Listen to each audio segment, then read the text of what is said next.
Hi again, Ash class. We have got another Soggy the Bear story for you. Today, this one is called Soggy the Sailor. And remember, it's by the author Philip Moran and the illustrator Michael Foreman. Can you remember where the stories are set? That's right, in Cornwall. Enjoy. It was a beautiful Easter day, and Soggy sat on the balcony watching the wide rolling sea. "Come along, Soggy," said Jack. "Grandfather says this is a very special day, and he would like us all to help him sail his model boats on the town pond." Soggy watched Turquoise the mermaid leaving on one of her deep sea adventures and wondered what could be so special about a pond. But he always liked a day out. Grandfather gathered up all his model boats while Jack and Soggy helped the rescue chair crew to climb onto Matt's cart, their favourite form of transport when going on outings. When they arrived at the pond, crowds of people were already there, launching their model boats. Grandfather had a fine collection of boats, some brought back from his travels around the world. His favourite, however, had been made for him by his father. Soggy was pleased to be made captain of Grandfather's favourite boat. Panda was made skipper of a Chinese junk. Shy Nancy, assisted by sausages, took command of the pirate ship. It was great fun to be sailing around the pond amongst all the other fine craft. Soggy was not actually that good at steering, and a sudden puff of wind blew him under some huge plants overhanging the pond, and his boat became stuck in the muddy bank. A small scruffy duck sat there staring at him. It looked very sad and very lonely. Soggy was just about to say, "Cheer up, worse things happen at sea," when suddenly the sky darkened and there was a great boom of thunder.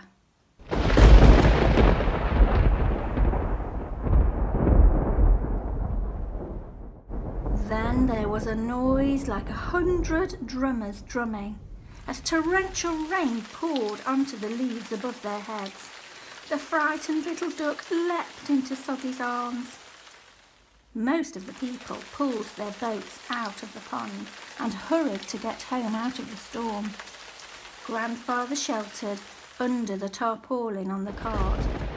"Are you coming, Jack? I'm off," shouted Matt.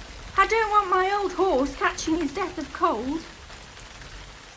"You both go ahead," said Jack. "I'll follow as soon as I have got the boats and the crew back." Jack called to his friends to steer their boats to the bank, but the wind was getting stronger and making them difficult to control. He looked everywhere, but there was no sign of Soggy. Soggy, who had named his new friend Scruffy, was not worried. They were safe and dry under the sheltering leaves, and he was sure that Jack would be there when the storm stopped. But it did not stop. It rained and rained, and as the water rushed down from the hills, the pond got fuller and fuller until it could take no more water.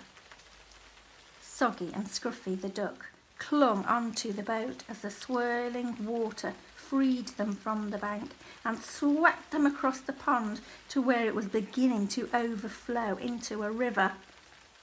Jack watched in horror as he saw Grandfather's boats, with Soggy and the others clinging on, disappear over the edge of the pond and plunge into the rushing river. He ran as fast as he could to try and catch up with them, but the rain had turned the river into a raging torrent.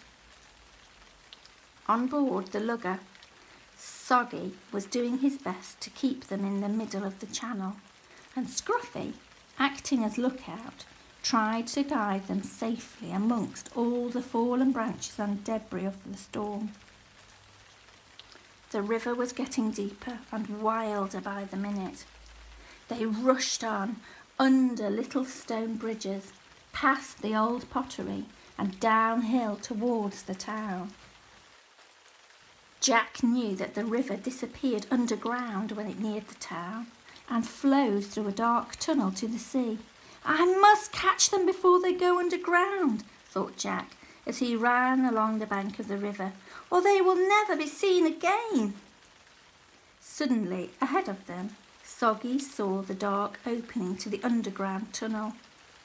We're in real trouble now, he thought. Then the branches swirling all around them blocked the entrance to the tunnel, forcing the water to rise even higher and sending the flood water cascading down the main road into town. Soggy was doing a brave job of keeping the boat on course in the flood, and Scruffy, well, he was feeling a mixture of fear and excitement. After all, he had never sailed down a road before. The little fleet was swept on past the cinema and the children's theatre and down into the high street, where all the goods were floating out of the shops. Soggy and the others were caught in a great swirling whirlpool outside the library, and Jack got there just in time to see them whisked away by the fierce current down a side street towards the old town hall.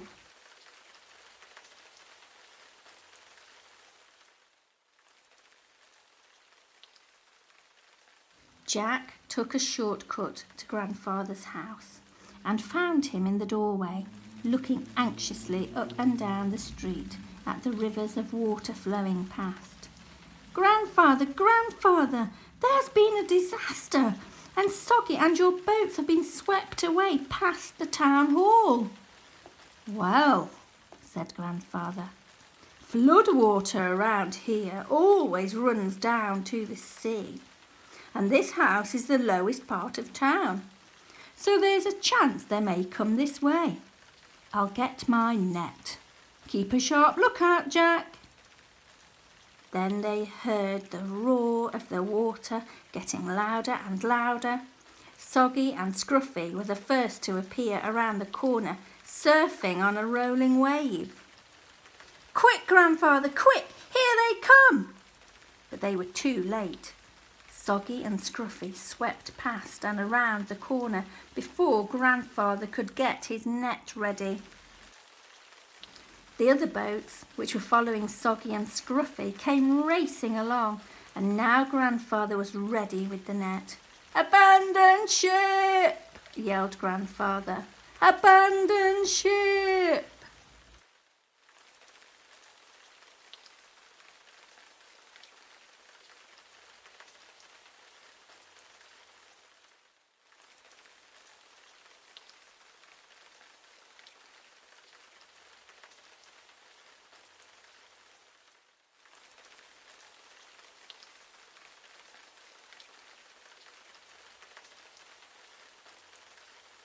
Meanwhile, the boat with Soggy and Scruffy tumbled into the stormy sea.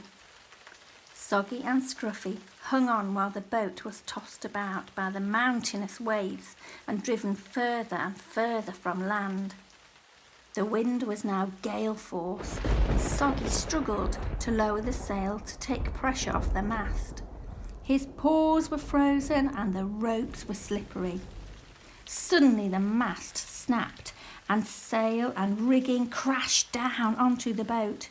Scruffy thought this would be the end of them, but the collapsed sail gave them some protection from the wind and rain. Hold on, Scruffy, shouted Soggy. We must try to ride out the storm. But waves continued to crash over them, and the boat was beginning to sink. Bail, Scruffy, bail, shouted Soggy, or we will sink. Fortunately, Scruffy's webbed feet were great for scooping out the water, but he was only a little duck, and they were beginning to lose the battle. Then, after what seemed ages, the wind stopped howling, the storm clouds rolled away, and the moon rose into the darkening sky. The drift of the tide was now sweeping them towards the sharp rocks near the lighthouse. Then, just as Soggy was giving up hope, he heard, "Soggy! Soggy!" It was Jack, waving from Grandfather's boat. Grandfather, who had followed the trail of wreckage, steered carefully alongside. "Well done, Soggy," he said.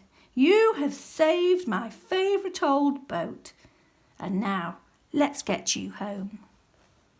Soggy and Scruffy, cold, wet, but happy, watched the welcoming lights of home get closer under the evening sky. "It is lovely to have Soggy safe," said Jack. "But I'm sorry we lost your boats, Grandfather." "Don't you worry about that, Jack. Friends are much more important than boats." Next day, Turquoise came home on the morning tide, bringing with her the little fleet of Grandfather's lost boats. What another lovely story by Philip Moran. See you soon. Bye-bye.